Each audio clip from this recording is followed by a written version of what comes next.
Tuh, kalau dimakan tuh ya legit banget.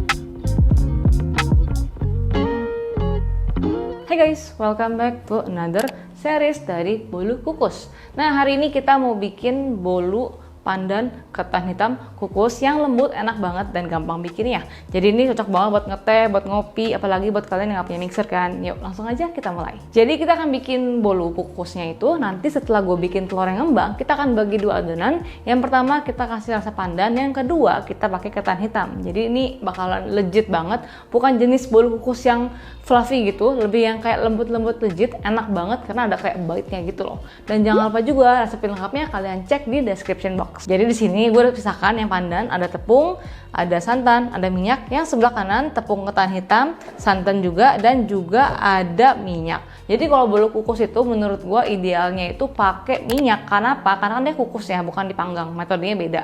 Jadi gue pengen bikin itu selembab mungkin, semoist mungkin, dan minyak itu bisa bikin cake-nya tetap moist meskipun kayak di kulkas gitu. Yang penting pastikan kalian pakai minyaknya bukan minyak padat kayak minyak sayur. Jadi kayak minyak yang kalau disimpan di kulkas tuh nggak bakalan jadi kayak ngeset gitu loh. Kalau kayak minyak kelapa ya kan itu kan bakalan ngeset. Jadi gue sarankan carilah minyak yang memang dia tuh nggak padat kalau kena dingin. Nah pertama-tama sebelum mulai kita akan siapin dulu kukusannya. Kukusannya gue panasin di belakang karena berisik. Nanti yang pastinya sudah standby, dan juga gue sudah siapkan loyang. Gue pakai loyang yang buat puding.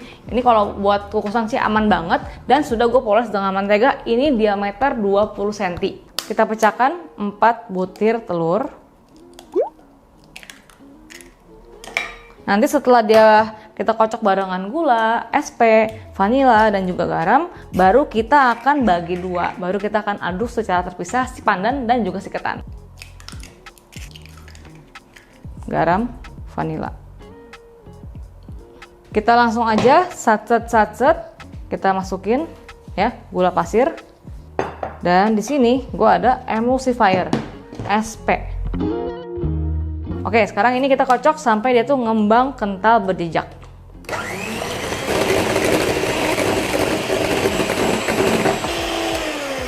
Oke ya, nih ngembang sampai kental seperti ini, kayak berjejak gitu loh. Lihat gak? Kalau kalian tuang-tuang gini tuh kayak ada bekas telurnya gitu. Nah ini udah cukup, sekarang kita akan timbang bagi dua.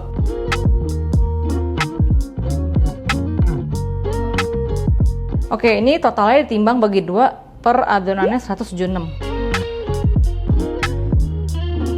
Oke, ini yang ketan hitam, ini yang si pandan. Sekarang ini akan gue taruhin bahan-bahan kering. Kita lanjut dari yang pandan dulu. Jadi pertama kita ayak dulu tepungnya. Dan juga baking powder. Terus kita kasih pasta pandan. Nah ini kira-kira ya jangan sampai jamet. Gue pernah bikin jamet kemarin soalnya. Ini kita aduk pakai whisk ya. Tapi bukan yang lipat gimana gitu ya. Yang penting nyampur aja gitu. Oke, kalau udah asal nyampur gini, lanjutkan dengan bahan-bahan basah ya. Nah, bahan-bahan basahnya campurkan semua ke sini, kita akan pancing. Jadi kita kasih minyak, sayur, dan juga santan. Gue pakai yang instan ya. Terus ini kita akan kasih kira-kira ya seperempat adonannya lah ya, kita pancing. Jadi pas nyampur tuh nggak ada minyak atau nggak santan yang mengendap di bawah. Nah ini kita kayak biasa ya, aduk ngasal aja. Oke, sampai nyampur kita masukin ke adonan tadi. Terus campurkan semua ke sini. Jadi lebih cepet.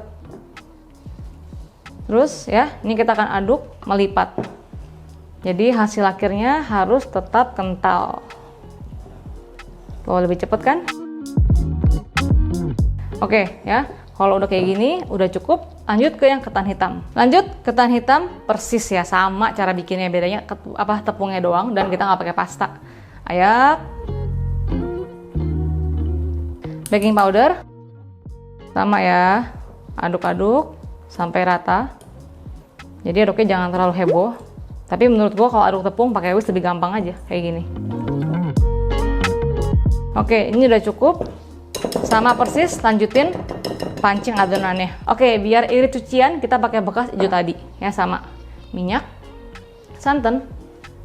Kita kasih seperempat adonan. Persis ya.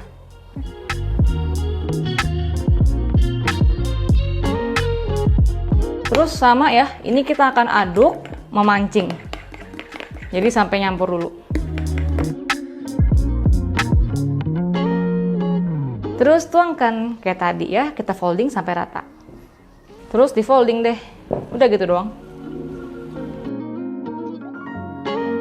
Nah, ini adonannya sudah jadi dua-duanya, dan sini gue akan tuangkan ke cetakan tadi yang sudah kita siapkan, sudah gue poles dengan mentega.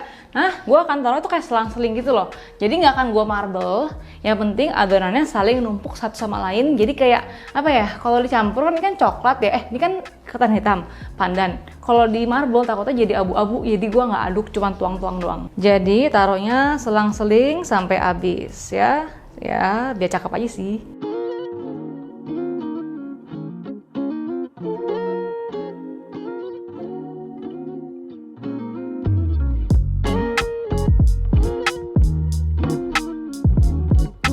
Nah, tiba-tiba ada kukusan sudah siap. Gua sudah panaskan sebelumnya. Di sini juga kuenya akan gua tutup dengan aluminium foil. Kenapa? Karena ini tuh bentuk kukusannya tuh kayak cembung gitu, tuh nggak sih? Yang kayak begini. Ini kalau tutup kain kan nggak mungkin ya. Jadi gimana cara ngakalinnya? Gua akan tutup atasnya agak ngambang dikit dengan aluminium foil biar dia itu nggak kena air kuenya. Terus jangan lupa juga kita banting-banting. Biar apa? Keluar udaranya. Oke, tutup ya. Bukan tutup nempel gitu ya, kayak ngambang aja. Cuma untuk dia nggak kena air sih.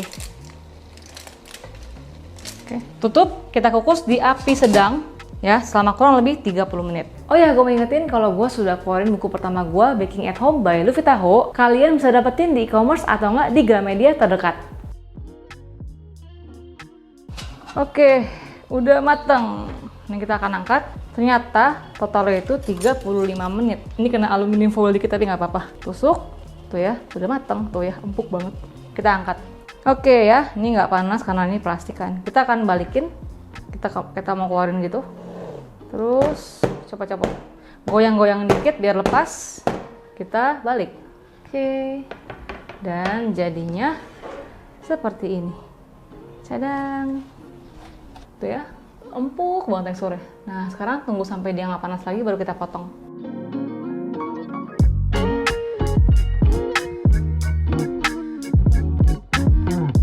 Tuh kuenya menul-menul banget. Dia tuh tipe kue yang lebih legit dan empuk loh, bukannya kayak fluffy banget, tapi udah jadi enak banget karena gue udah pernah bikin ya.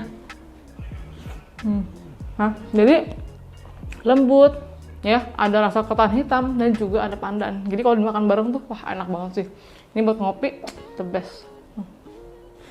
So itu dia kue ketan pandan kukus yang gampang dan enak banget. Pokoknya triknya adalah pas lagi bikin kuenya itu, ngocok telurnya harus pastikan dia punya mangkok dan mixer bersih. Karena kalau nggak bersih dia nggak bakal mengembang. Udah gitu doang. Sisanya kalian ikutin tips dan trik dari awal hingga akhir pasti jadi. Dan jangan lupa juga komen di bawah kalau kalian punya segmen, konten, resep, whatever this, gue pasti baca. And until next time, bye-bye!